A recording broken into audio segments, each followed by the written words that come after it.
গাছে ফুল আসে তারপর আসে পাতা, এটা কি কখনো তোমরা শুনেছো? হ্যাঁ হ্যাঁ, এটাই সত্যি। ইউকেতে এসে আমি প্রথমে অবাকই হয়ে গেছিলাম।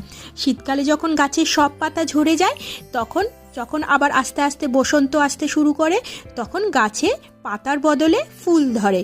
এই দেখো, যেরকম এই গাছটা পুরো গাছ সাদা ফুলে ভরে গেছে, আর ফুলটা আস্তে আস্তে যখন শুকিয়ে যাবে তখন পাতা আসতে শুরু করবে।